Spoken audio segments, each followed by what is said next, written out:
I mean, this team is doing amazing things offensively. Defensively, they're still a hot mess. If they don't do amazing things offensively, then they will lose. And so they've kind of put themselves in that situation. And it's a situation that I think Mike Brown has fought and fought and fought to not be in.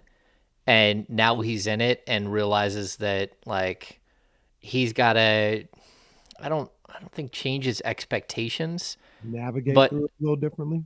yeah, maybe he needs to figure out a way to just look at net rating as opposed to defensive rating and figure out a way to get the net rating as high as possible, which is, the difference between offensive rating and defensive rating.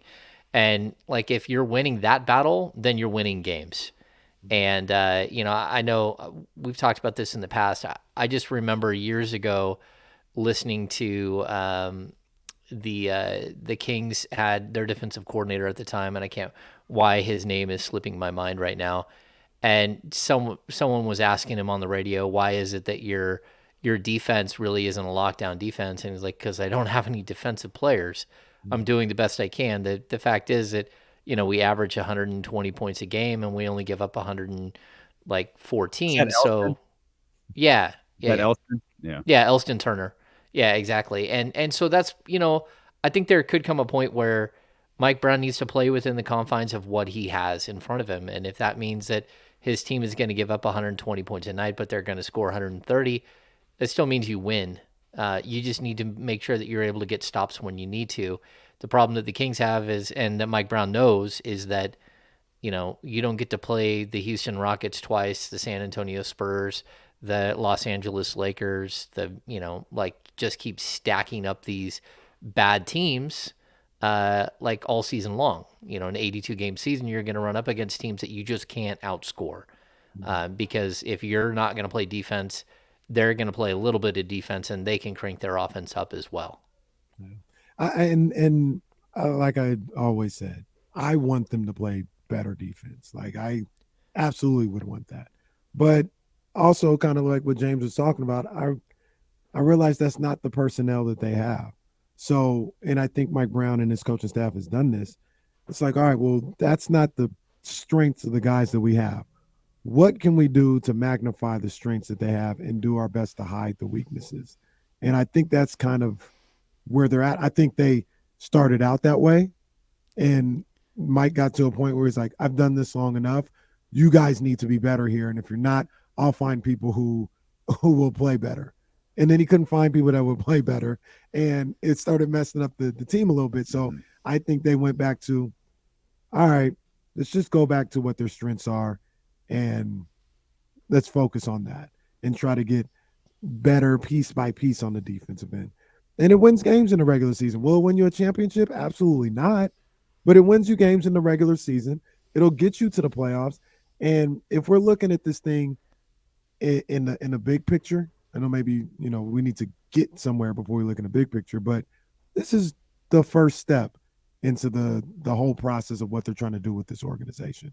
They weren't going to be this championship team in year one of Mike Brown.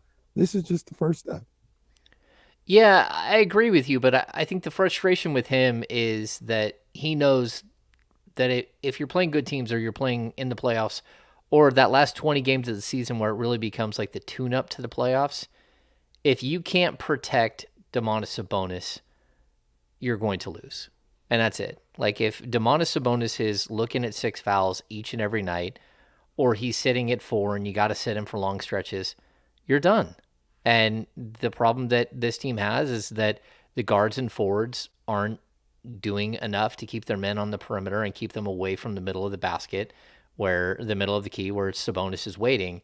And Sabonis is doing his best to, be a good teammate and to keep the rim, to protect the rim. But at the same time, like there's nothing he can do about picking up fouls in those situations. When you've got athletic guards and forwards flying at you, like it doesn't matter how good your body position is, you just can't get to the spot quick enough. And so he's picking up a bunch of cheap fouls. And, I get it. Mike Brown will continue to demand more and more and more. It feels like right now that the Kings are playing like 48 minutes of incredible offense, and then they're playing maybe 12 minutes of good defense.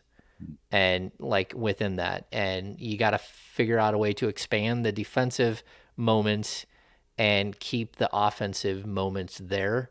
But I mean, Harrison Barnes isn't going to shoot 66.7% from the field and 64.3% from three over a 4 game stretch very often.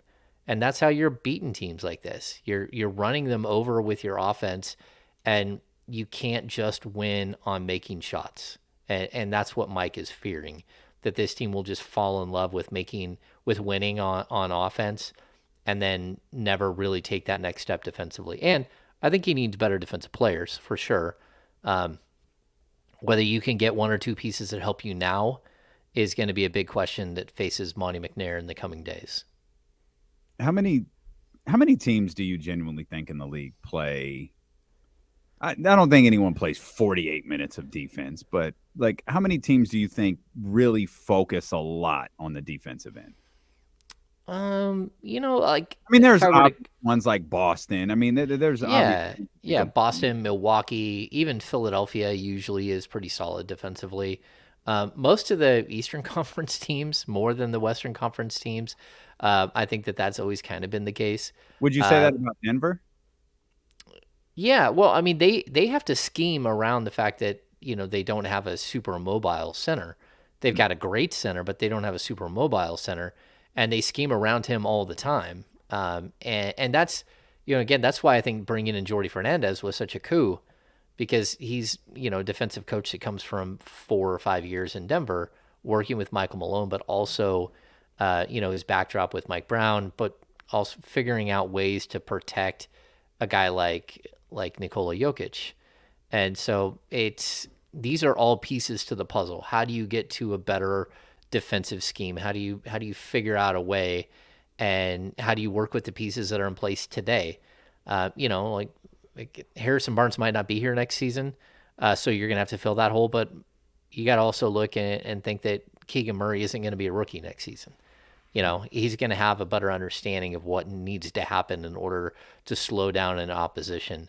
De'Aaron Fox can get better defensively. Kevin Huerter can get better defensively. All of these guys, like most of their core, are young enough that they can show improvements.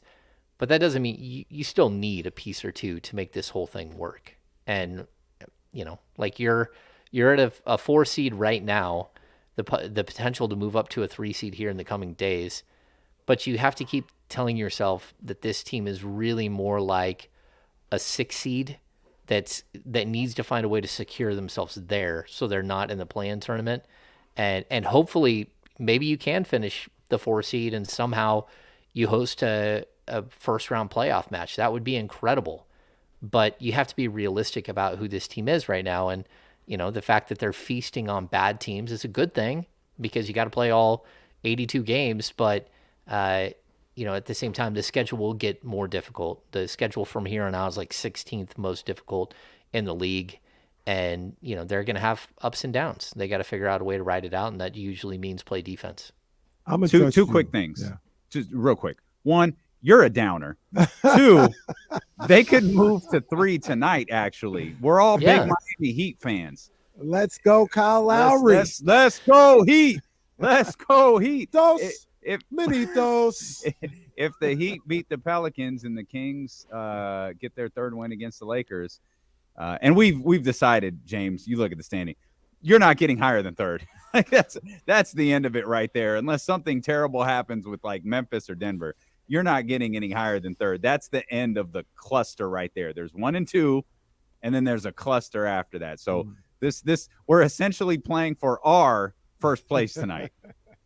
Yeah, I mean, if you're looking at those teams, even Memphis, like they showed last year, where they like 20-3 without Ja, and this year they've just rolled through without Desmond Bane for long stretches. That's a team that has a next man up mentality, and they don't care who's there and who's not, and they just keep playing. And the Kings are a year or two away from being that.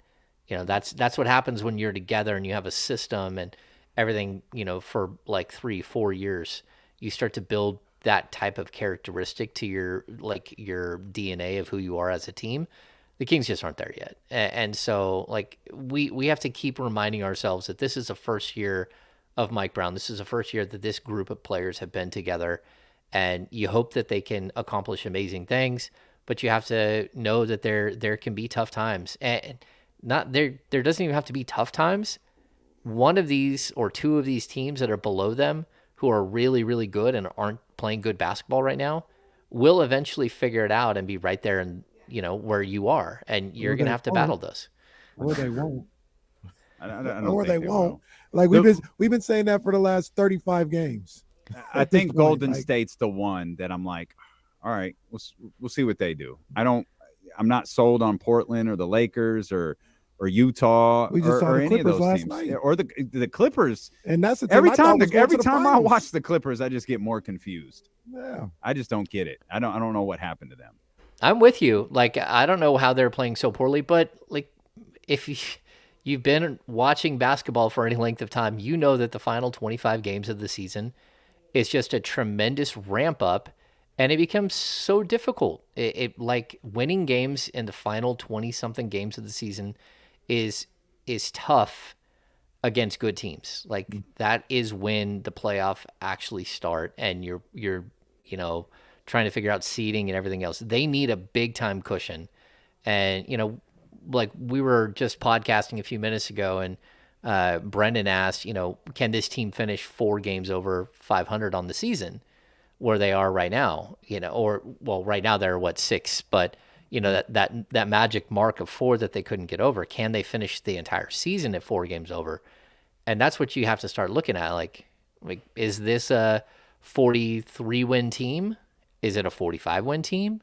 Is it a 48 win team? Can they get to 50? Like, I don't know the answer to that, but I do know that, like, when you're usually taking these steps as a team, it doesn't, like, historically happen in one season where you go from like a perennial loser to a really, really, really good team that could, potentially host a first round game.